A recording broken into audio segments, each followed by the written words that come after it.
اللہ تعالیٰ کی اس مخلوق کا نام جن ہے جسے آگ کے شعلوں سے پیدا کیا گیا، اور وہ اپنے مادے کی لطافت کے سبب ایسی قوت اختیار کرتے ہیں کہ حسب منشا ہر صورت میں متشکل ہو سکے۔ اور اللہ تعالیٰ نے نار سموم کو پیدا کیا۔ یہ وہ آگ تھی جس میں دھواں نہ تھا، اور اسی آگ سے اللہ نے جنات کو پیدا کیا۔ دینار ایک جن زادی کی پر اسرار داستان ہے۔ بصرہ شہر اس وقت اندھیرے اور سناٹے میں ڈوبا ہوا تھا جب میں اس کے اوپر پرواز کر رہی تھی، اور اس وقت میں نے سوچا کہ عامل نے مجبور اور زیر ہو کر کہنے کو تو کہہ دیا تھا کہ اب کبھی مجھے پا لینے کی آرزو نہیں کرے گا، مگر کیا اس پر اعتماد کیا جا سکتا ہے؟ اور میں نے تو بچپن سے یہی سنا تھا کہ آدم زادوں پر بھروسہ نہیں کرنا چاہیے، وہ قابل اعتماد نہیں ہوتے۔ اگر حضرت جی نامی اور وہ آدم زاد عمل بھی ایسا ہی ہوا تو کیا ہوگا؟ اور اگر اس نے کل ہی رات سے دوبارہ عمل پڑھنا شروع کر دیا تو اسے کیسے روکا جا سکے گا؟ اور مجھے اعتراف ہے کہ اس وقت تک اس سلسلے میں میری معلومات ناکافی تھی۔ وہ رات بڑی حسین تھی، اور یا شاید میرے اس احساس کی وجہ میری کامیابی تھی، اور میں نے بھرپور چاند کی طرف دیکھا۔ اس کی چاندنی میں دور تک پھیلے ہوئے صحرا کی ریت چاندی کی طرح چمک رہی تھی، اور غالباً اسی منظر نے میری توجہ اپنی طرف کھینچ لی، اور نساء کے حسن کو اپنی روح میں سمیٹتی ہوئی میں دھیمی رفتار سے اپنی منزل کی جانب رواں تھی کہ ٹھٹک گئی۔ مجھے ایک ایسا ہی منظر دکھائی دیا تھا، یقیناً وہ کوئی آدم زاد ہی تھی جو گھوڑا دوڑاتی ہوئی ایک طرف اڑی جا رہی تھی، اور وہ چادر اڑے ہوئے تھی اور جس میں اس کا جسم لپٹا ہوا تھا، اور اس کے تعاقب میں مجھے 2 گھوڑ سوار نظر آئے، اور میں سمجھ گئی کہ وہ آدم زادی کسی سبب کہیں سے فرار ہوئی ہے، اور اس کا تعاقب کرنے والے اسے روکنا چاہتے ہیں، مگر کیوں؟ اس سوال نے میرے جذبے کے تجسس کو بیدار کر دیا، اور میں نے سوچا کہ اگر وہ آدم زادی ان دونوں آدم زادوں کا مقابلہ کرنے کے قابل ہوتی تو اسے بھاگنے کی ضرورت نہیں ہوتی، اور کمزور کی مدد کرنی چاہیے۔ اس خیال سے میں نے ایک حسین انسانی پیکر اختیار کیا اور گھڑ سوار آدم زادوں کے سامنے آ گئی۔ مجھ پر نگاہ پڑتے ہی انہوں نے اپنے گھوڑے کی لگامیں کھینچ لی، اور مجھے ان سے یہی توقع تھی۔ اور یہ تو فائدہ سے بھی زیادہ حسین ہے خالد، ان گھوڑ سواروں میں سے ایک نے اپنے دوسرے ساتھی کو مخاطب کیا۔ ہاں اے عمار، اور دوسرا خوابناک سی آواز میں بولا، اور یہ تو کوئی آسمانی مخلوق معلوم ہوتی ہے، اور اس سے پوچھتے ہیں کہ یہ کون ہے؟ مگر وہ فائزہ تو نکل گئی خالد، اور میرے کارواں ہم کو کیا جواب دیں گے؟ اور پہلا گھوڑ سوار فکر مند نظر آنے لگا۔ چھوڑ بھی عمار، اس میں ہمارا کیا قصور؟ ہم نے تو فائدہ کو فرار نہیں کرایا، کہہ دیں گے کہ وہ دھوکہ دے کر بھاگی۔ اور خالد نامی گھوڑ سوار نے کہا، اور اپنا گھوڑا آگے بڑھایا اور فائدہ پر خاک ڈالی، اور وہ بس نام کی فائدہ تھی، ورنہ ہمیں تو اس نے کوئی فیض نہیں پہنچایا۔ اور اس جنت کی حور کو دیکھ جو ہمارے سامنے کھڑی ہے، اور میں نے تو ایسی حسین 2 شیزہ پہلے کبھی نہیں دیکھی۔ تو بھی خوب ہے خالد، عمار ہنس دیا، اور میں نے تو صرف دیکھ کر اندازہ لگا لیا کہ یہ 2 شیزہ ہے، اور کیا خبر یہ کسی کی بیوی ہو۔ حسین عورتیں بیویاں بننے کے لیے نہیں ہوتی، خالد نے کہا، اور اس دوران میں وہ میرے قریب آ چکا تھا، اور میری طرف دیکھتے ہوئے اپنے ساتھی سے کہنے لگا، اے عمار دیکھ تو صحیح کہ چاند صحرا میں اتر آیا۔ ہاں دیکھ رہا ہوں۔ عمار بھی قریب آ گیا۔ ان دونوں کے گھوڑے میرے دائیں بائیں تھے، اور انہیں دیکھ کر یوں لگ رہا تھا جیسے وہ ہوش کھو بیٹھے ہوں اور مجھے ایک ٹک دیکھے جا رہے تھے۔ میرا مقصد فائدہ نامی آدم زادی کو ان کی دسترس سے بچانا تھا جو پورا ہو چکا تھا، اور ان کی خود فراموشی کا سبب وہ حسین انسانی پیکر تھا، اور میں جس میں انہیں نظر آ رہی تھی۔ اور اب تک ان دونوں نوجوان آدم زادوں کی گفتگو سے مجھے صرف چند باتوں کا اندازہ ہو سکا، اور وہ یہ کہ صحرا میں کہیں قریب کوئی کارواں پڑاؤ ڈالے ہوئے ہے۔ میں ابھی انہی خیالوں میں گم تھی کہ خالد بول اٹھا، اور وہ مجھے سے مخاطب تھا، تو کون ہے؟ اور اب وہ اپنے گھوڑے سے اتر گیا تھا۔ اے خالد، تو مجھے ان صحراؤں کی روح سمجھ سکتا ہے، اور اپنے بارے میں یہی کہانی میں بصرہ کے ناصر اور دیگر آدم زادوں کو بھی سنا چکی تھی، اور تجھے میرا نام بھی معلوم ہے۔ اس نے حیرانی کا اظہار کیا، اور صورت سے تو تم دونوں مجھے زیادہ بے وقوف نہیں لگتے، پھر احمقانہ باتوں کا کیا مطلب؟ اور تم ابھی ایک دوسرے کو نام لے کر مخاطب کر چکے ہو، اور پھر میں تمہارا نام لوں تو اس میں حیرت کی کیا بات؟ اور مجھے تو اس کا نام بھی معلوم ہے جس کا تم پیچھا کر رہے ہو، اور جب تجھے ہمارے نام پتہ چل گئے ہیں تو پھر ہمیں اپنا نام بھی بتا دے۔ خالد کا ساتھی بول اٹھا اور ابھی تک گھوڑے پر ہی سوار تھا۔ پہلے مجھے کسی آدم ذات کو اپنا نام بتاتے ہوئے ذرا بھی جھجک محسوس نہیں ہوتی تھی، لیکن اب ایک تلخ تجربہ ہو چکا تھا اور میں نے اسی کے پیش نظر محتاط لہجے میں عمار سے کہا کہ روح بس روح ہوتی ہے، اس کا کوئی نام نہیں ہوتا۔ اور میری بات پوری ہوئی تھی کہ ایک اور گھوڑ سوار تیزی سے ادھر آتا دکھائی دیا، اور کسی ممکنہ خطرے سے بچنے کی خاطر میں نے دوسرے ہی لمحے انسانی پیکر ترک کر دیا، اور میں جیسے ان نوجوانوں کے درمیان سے غائب ہوئی اور وہ اچھل پڑے۔ اب ان کے چہروں سے خوف جھلک رہا تھا۔ خالد، وہ کہاں چلی گئی؟ عمار نے اپنے ساتھی سے ڈری ڈری آواز میں کہا، اور آئی بھی اسی طرح اچانک اور گئی بھی ایسے ہی، اور وہ روح ہی ہو سکتی ہے، ورنہ دیکھتے دیکھتے نظروں سے اوجھل نہ ہوتی۔ اور اسی وقت ان نوجوانوں کی نظر نوارد گھوڑ سوار پر پڑ گئی جو قریب آ گیا تھا۔ اے عمار، مجھے تو یہ بوڑھا سلیمان لگتا ہے، خالد نے کہا۔ ہاں وہی ہے، عمار نے بھی تصدیق کی، اور میں وہاں سے ابھی گئی نہیں تھی، اور چاندنی رات میں وہ عبادہ پوش بوڑھا سلیمان مجھے عجیب سا معلوم ہوا۔ اس کے استخوانی چہرے پر جیسی کھال مونڈ دی گئی تھی، اور اس نے نوجوان آدم زادوں کے قریب پہنچ کر اپنا گھوڑا روک لیا، اور نہ جانے کیوں مجھے بوڑھا سلیمان خطرناک لگا۔ میرے کارواں اسماعیل نے مجھے تمہاری تلاش میں بھیجا ہے، بوڑھا سلیمان ان نوجوانوں سے مخاطب ہوا تو میں نے محسوس کیا جیسے کسی گہرے کنویں سے اس کی آواز آ رہی تھی۔ خالد اور عمار نے کچھ نہ کہا تھا کہ بوڑھا سلیمان گہری گہری سانس لے کر پوچھنے لگا کہ ابھی یہاں کون تھا؟ اے سلیمان، تجھے تو خود یہ دعویٰ ہے کہ تو وہ بھی دیکھ لیتا ہے جو دوسروں کو نظر نہیں آتا، اور پھر ہم سے کیا پوچھ رہے ہو؟ خالد کہنے لگا، اور اس پر بوڑھے سلیمان نے پھر گہرے سانس لیے اور بولا، تفصیل تو میں تمہیں بغداد چل کر ہی بتاؤں گا، فی الحال اتنا جان لو کہ یہاں اب بھی کوئی پر اسرار وجود موجود ہے، اور میرا علم مجھے غلط راہ پر نہیں ڈال سکتا۔ اس بوڑھے آدم زاد نے صرف سونگ کر وہاں میری موجودگی کا سراغ لگا لیا تھا، اور میرے نزدیک یہ خطرناک بات تھی، اور تجسس کے جذبے پر سنسنی غالب آئی، اور یہ سنسنی میرے پورے وجود میں دوڑ رہی تھی، اور میں پھر کبھی خالد یا عمار سے مل کر انہیں اپنی جناتی صفات کے زیر اثر لے کر اس معمے کی گتھیاں سلجھا سکتی تھی، اور میں بآسانی یہ پتہ چلا لیتی کہ میری مدد سے بچ کر فرار ہو جانے والی آدم زادی فائزہ کون تھی، اور اس سے بھی زیادہ اب میں بوڑھے سلیمان کی بارے میں جاننا چاہتی تھی۔ خالد اور عمار جہاں بھی ہوتے، میں ان کے جسموں کی مخصوص خوشبو کا پیچھا کرتے ہوئے وہاں پہنچ جاتی۔ فی الحال اپنے تحفظ کی خاطر میں نے اس جگہ سے فرار ہو جانے کا فیصلہ کیا، اور یوں بھی مجھے اس بات کا احساس تھا کہ عالم سوما میری طرف سے فکر مند ہوگا، اور اب تک مجھے اس کے پاس پہنچ جانا چاہیے، اور مجھے عامل حضرت جی کی طرف سے جو اندیشے اور خطرات تھے ان کا بھی سوما سے اظہار کرنا تھا، اور دوسرے ہی لمحے میں بابل کے کھنڈرات کی طرف پرواز کرنے لگی جو اب زیادہ دور نہیں تھے۔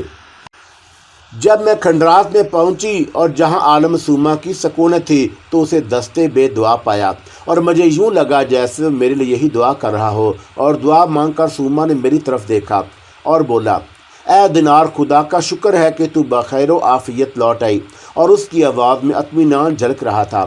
کیوں عالم سوما، کیا میری جنم سے کوئی تجھے کچھ اندیشہ تھا؟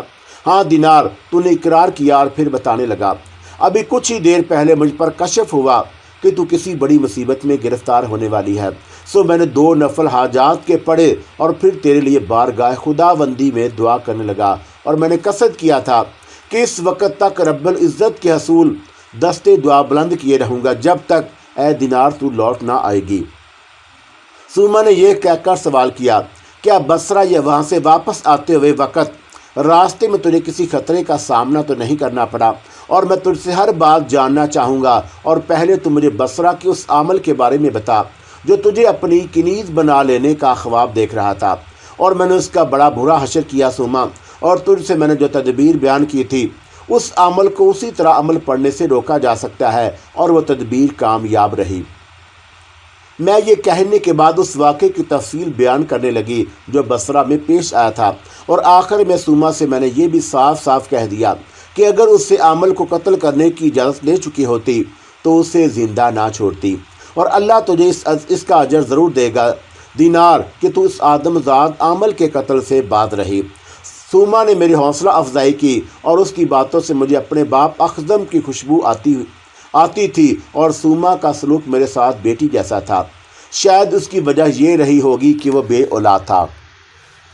اے سوما، میں بچپن سے یہی سنتے آئی ہوں کہ آدم ذات قابل اعتبار نہیں ہوتے، اور ایسی صورت میں عامل حضرات جی اس بات پر بھی اعتبار نہیں کیا جا سکتا کہ وہ آج سر نو مجھے قابو میں کرنے کے لیے عمل نہیں پڑے گا۔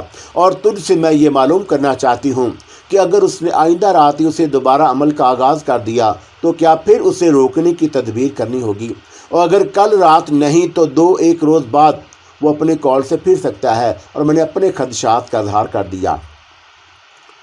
دینار، اگر وہ آدم زاد عامل تیرے حصول کی خاطر عمل پڑھنے سے باز نہ آیا تو بھی فی الحال تجھے کوئی خطرہ نہیں۔ اور سوما مطمئن آواز میں بولا، وہ کیسے؟ میں نے وضاحت چاہی۔ جب کوئی آدم زاد کسی جن زاد یا جن زادی پر قبضے کے لیے عمل کرتا ہے اور کسی بھی سبب عمل پورا نہیں ہوتا تو وہ دوبارہ عمل کی غرض سے اسے پورے 40 دن تک انتظار کرنا پڑتا ہے۔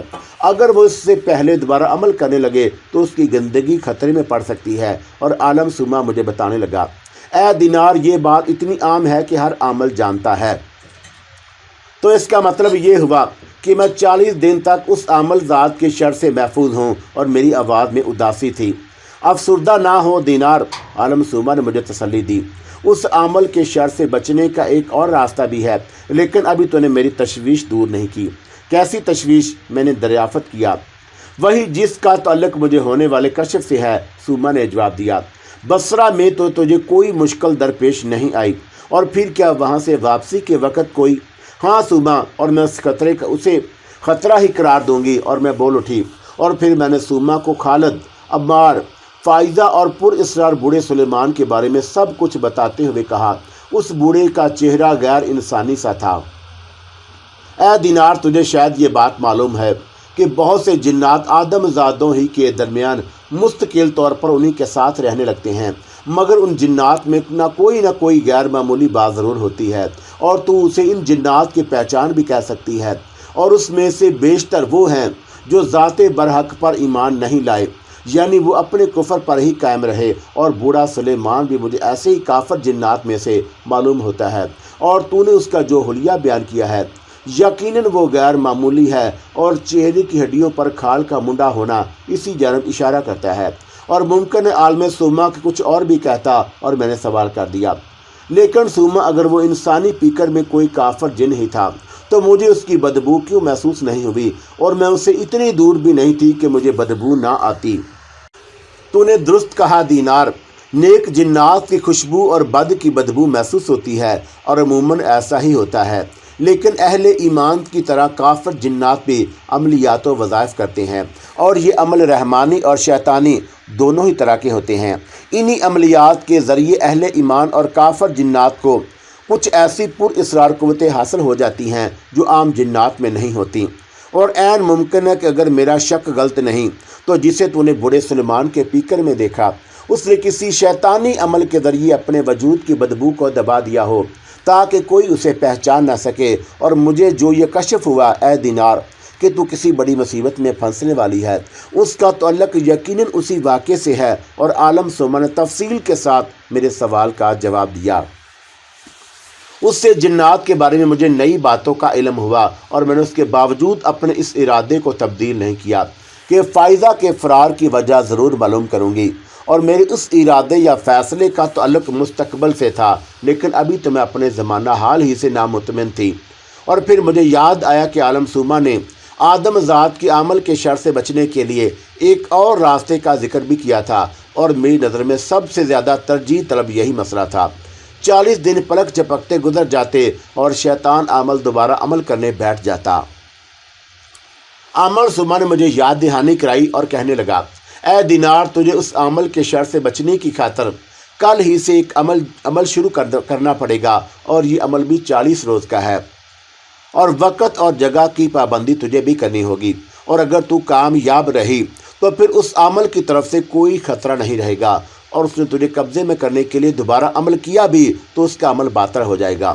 اور سوما کل ہی سے میں تیری تجویز کردہ عمل کرنے پر راضی ہوں۔ اور میں پرجوش آواز میں بولی، اور مجھے عمل کی شرائط اور الفاظ بتا۔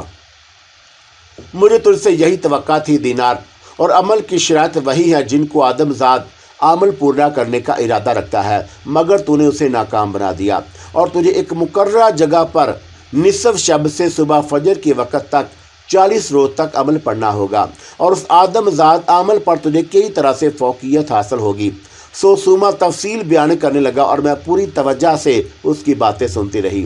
اور پہلی بات تو یہ ہے دینار کہ تیرا عمل کسی کے خلاف نہیں ہوگا، اور ایسی صورت میں ظاہر ہے کہ کوئی بھی تجھے عمل پڑھنے سے نہیں روکے گا۔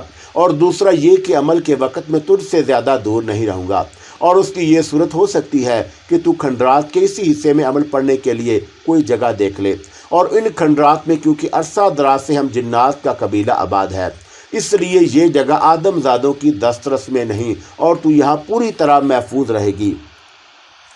عمل کے لیے جگہ مقرر کرنے سے متعلق میں نے عالم سوما کی رائے سے اتفاق کیا، اور پھر قبل عمل کے الفاظ معلوم کیے۔ اے دینار، تجھے عمل کے دوران میں سورہ ناس کا ورد کرتے رہنا ہے۔ اور سوما نے یہ کہہ کر قرآنی سورہ کے اوصاف بھی بیان کیے، اور مجھے سورہ ناس یاد تھی، اور پھر بھی سوما کو سنا دی کہ کہیں کوئی غلطی نہ ہو۔ اب مزید کوئی بات وضاحت طلب نہیں رہی، اور میں اسی لیے سوما کے پاس سے اٹھ آئی۔ وہ جگہ بابل کے کھنڈرات سے زیادہ دور نہیں تھی کہ جہاں گزشتہ رات مجھے فائدہ، خالد اور عمار وغیرہ ملے، اور میں یہ جاننا چاہتی تھی کہ فائدہ کا انجام کیا ہوا۔